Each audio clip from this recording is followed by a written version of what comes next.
Olá. Hoje a gente vai mergulhar um pouco na Umbanda, sabe?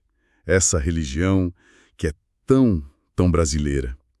Temos aqui um material bem interessante, ele é baseado em umas reflexões do Theobin Alves e fala muito de acolhimento, mas também, das barreiras, do preconceito que ela ainda enfrenta.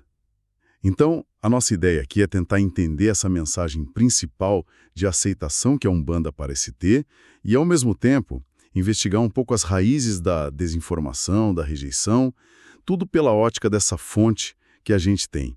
E o ponto de partida é uma frase que atribuem a ele que resume bem a coisa toda. Aceito todos, mas nem todos me aceitam. Forte, né? Primeira pessoa que vem à minha mente foi uma tia minha, que já faleceu. Ela morreu de maneira repentina aos 42 anos. É um paradoxo bem central mesmo. Como que uma religião que a fonte descreve como filha do povo, da fé e da esperança, que se propõe a acolher, acaba sendo alvo de tanta hostilidade. O material sugere que essas barreiras são feitas tipo de ignorância, de medo e até de uma manipulação histórica. Essa dinâmica aí, bem complexa, que a gente precisa tentar desvendar um pouco melhor. Exato. Vamos começar então por essa essência inclusiva, como a fonte coloca. O material diz que a Umbanda nasceu do amor, da mistura, da inclusão. Não é uma origem qualquer, né? Já aponta para essa vocação de abraçar a diversidade desde o comecinho. Fala que é filha do povo, do sofrimento, da fé e da esperança. Parece que brotou mesmo da experiência do Brasil, sabe? Dessa vivência coletiva. E essa vocação para acolher se mostra, segundo a gente leu, na política de portas abertas do terreiro. A descrição é bem direta, assim. No terreiro entra o rico e o pobre, o branco e o negro. Sim. O católico, o ateu, o evangélico, o espírita, o curioso, o descrente. Quer dizer, parece que não tem filtro na entrada, né? Quem busca acha a porta aberta. É uma abertura total, pelo que o texto indica. E não fica só no discurso, né? O material detalha como isso acontece na prática. Todos são acolhidos da mesma forma, com um copo d'água, um passe, que a gente entende como essa prática de limpeza, de reequilíbrio energético, né? Muitas vezes com as mãos, ervas. Exato. Uma prática de cuidado. Um conselho e o mesmo carinho. O foco parece ser nessa igualdade de tratamento, não importa a origem, a crença, o motivo da pessoa estar ali. E essa postura, né, essa abertura radical que a fonte descreve, talvez seja um dos pontos mais marcantes. É interessante pensar como, segundo essa visão, essa mesma característica que define a Umbanda como um lugar de inclusão pode ser, paradoxalmente, uma das fontes do estranhamento ou até da rejeição que ela sofre.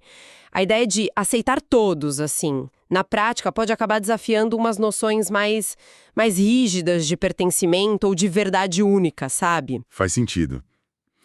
Essa abertura total, sem filtros aparentes, ela meio que destoa de outros modelos onde as barreiras são mais claras, né? E isso leva a gente direto para o outro lado da moeda, o preconceito. Como que a fonte explica as raízes desse "nem todos me aceitam"? O que está por trás disso? Olha, o material que a gente tem é bem analítico nesse ponto. Ele aponta para um tripé, assim, que sustentaria o preconceito: a ignorância, o medo e a manipulação. São 3 pilares que estão ligados, né? Pelo menos na visão que está lhe apresentada. Ignorância, medo e manipulação. Vamos ver cada um. A ignorância primeiro. Isso. A fonte argumenta que, basicamente, muita gente não faz ideia do que é a Umbanda. O que se sabe, muitas vezes, vem do ouviu dizer, sabe? Informação picada, distorcida, passada por gente que também não conhece direito. E é nesse vácuo de conhecimento que cresce o estigma, como associar a Umbanda, de forma geral, a macumba ou... Que é um termo usado de forma bem pejorativa e super imprecisa, né? Acaba virando um balaio para colocar um monte de religião de matriz africana, ignorando tudo que elas têm de diferente e específico. Exatamente. A fonte menciona essa associação com macumba ou coisa do mal como resultado direto dessa ignorância é a repetição do rótulo sem conhecer a prática, a filosofia, a história. Vira um ciclo vicioso, né? De desinformação que se alimenta dela mesma. Tá, esse é o pilar da ignorância. E o medo, como ele entra nessa equação? Bom, o segundo pilar, o medo, aqui a análise da fonte fica bem interessante, eu achei. Sugere que a Umbanda pode assustar alguns setores, porque ela apresentaria uma força espiritual mais direta, mais acessível para todo mundo. A ideia, como está no texto, de que o poder divino está dentro de cada um, sem precisar depender só de livro sagrado antigo ou de uma hierarquia super rígida de intermediários para acessar isso. Ah, então a fonte está sugerindo que não é só um medo do desconhecido, mas talvez um medo de perder o controle da narrativa da fé, um receio de que essa espiritualidade mais acessível possa, sei lá, diminuir o poder de instituições ou de figuras que se colocam como esses mediadores essenciais. Precisamente. A fonte usa uma expressão forte. Diz que assusta quem vive de impor fé.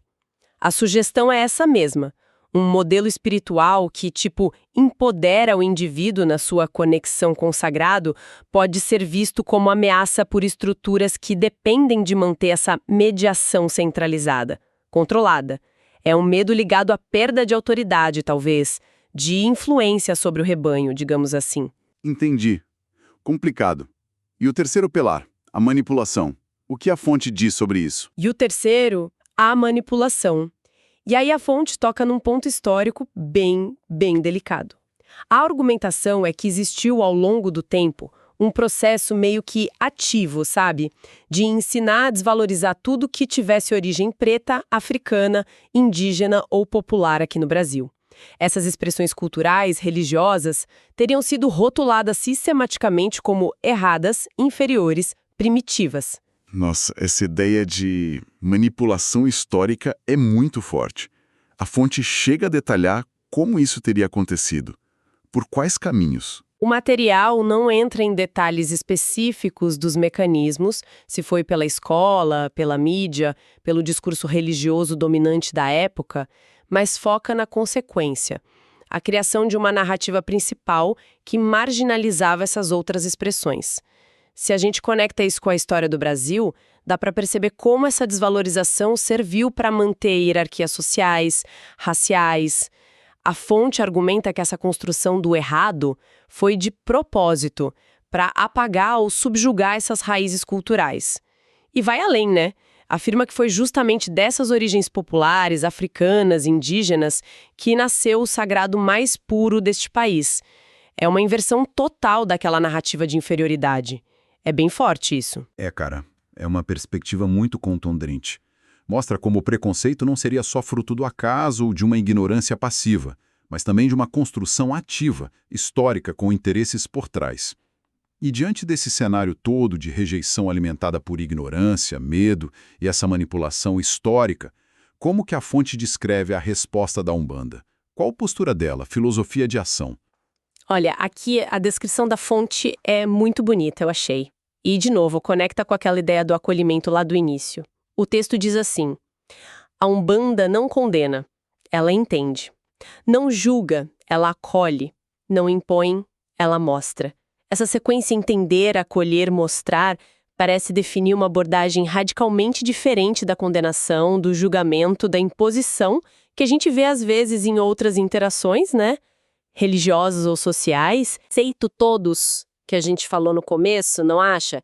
É como se a própria prática da religião, nessa visão, buscasse viver essa abertura fundamental. Sim, parece a tradução direta disso mesmo. E como isso aparece na visão que a Umbanda teria sobre ela mesma e sobre as outras religiões? O texto fala disso? Fala assim. A fonte reforça essa postura de abertura quando apresenta a visão de que não há religiões certas ou erradas, há caminhos diferentes que levam ao mesmo Deus. Coloca a Umbanda como um desses caminhos possíveis, não o único, claro, mas um caminho com as suas características próprias, a presença forte dos tambores, o uso ritual das ervas, a comunicação com os guias espirituais. Que são entendidos como essas entidades de luz que orientam, que ajudam através dos médiuns, né? Exato. E um elemento crucial que o texto destaca: corações dispostos a ajudar. É uma visão bem pluralista que reconhece que existem várias jornadas espirituais válidas. E essa descrição dos elementos tambores, ervas, guias, também lembra aquela mistura de origens que a fonte mencionou lá no começo, né? Reforça a ideia de uma religião sincrética, que junta diferentes influências africanas, indígenas e europeias na sua prática. E essa disposição para ajudar, esse foco na caridade, no auxílio ao próximo, parece ser outro pilar fundamental que o texto descreve. Sem dúvida. E essa tensão toda entre acolhimento e julgamento, aceitação e medo. Isso nos leva a outra citação bem forte do Theobin Alves, que está no nosso material. Qual era mesmo? Sim, uma frase que provoca uma reflexão bem profunda sobre como a gente lida com medo e julgamento na sociedade. A citação é: "Vai entender esse povo, que tem medo de bruxas, mas não tem medo dos que as queimaram." Uau, pesado. É uma provocação e tanto, né? Ela expõe uma contradição bem clara na forma como o medo social é direcionado. Tipo, por que temer figuras ou práticas estigmatizadas, que não se compreende direito, as bruxas, que aqui a gente pode ler como metáfora para a própria Umbanda, para o diferente, para o marginalizado, e ao mesmo tempo não sentir o mesmo medo, ou até ignorar, normalizar aqueles que historicamente usaram a força, a violência, a perseguição para impor a visão deles. Os que as queimaram representam esse poder que oprime, que silencia, que elimina o outro em nome de uma suposta verdade ou ordem. É disso que a frase parece estar falando. Então, a fonte está basicamente convidando a gente a inverter o olhar sobre o perigo. Questionar se o risco real está naquilo que é rotulado como estranho ou ameaçador, ou se ele está nas estruturas e nas pessoas que historicamente criaram esses rótulos e usaram eles para justificar violência. Exatamente. É uma crítica direta à seletividade do medo e do julgamento. Por que a gente foca a nossa apreensão no bode expiatório, na figura marginalizada, e não examina com mais crítica as estruturas de poder, as ideologias, os atos históricos que de fato causaram sofrimento e opressão? A frase meio que cutuca a gente para desconfiar do medo que nos ensinaram a ter e investigar quem se beneficia desse medo todo. Em vez de temer a bruxa, talvez a gente devesse olhar com mais cuidado para quem acendeu a fogueira e por quê.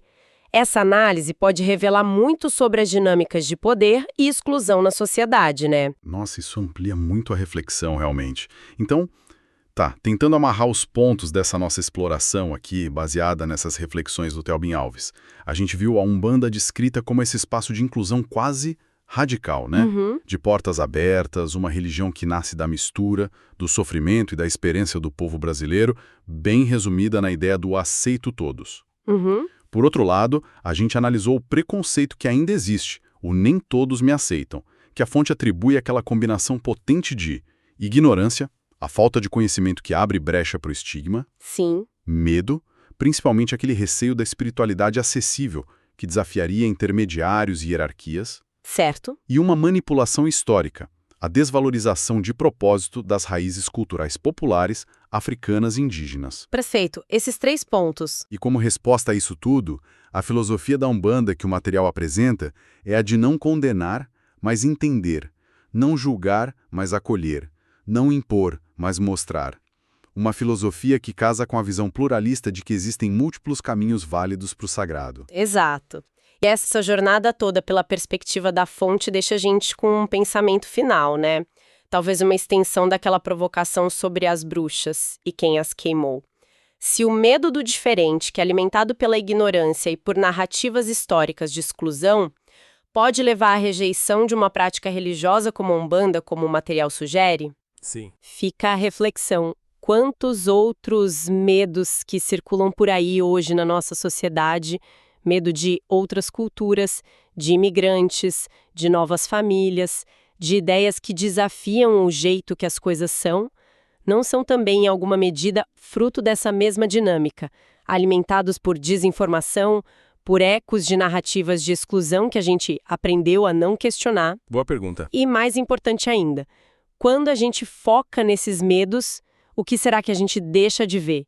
quais estruturas de poder, quais fontes reais de injustiça ou intolerância ficam fora do nosso radar crítico, justamente porque a atenção está desviada para esse outro que foi convenientemente rotulado como estranho ou perigoso. Até que ponto o medo daquilo que a gente desconhece ou daquilo que ensinaram para a gente que é errado nos impede de fazer as perguntas realmente difíceis sobre quem ganha com a manutenção desses medos e dessas divisões. Fica aí para a gente pensar, né?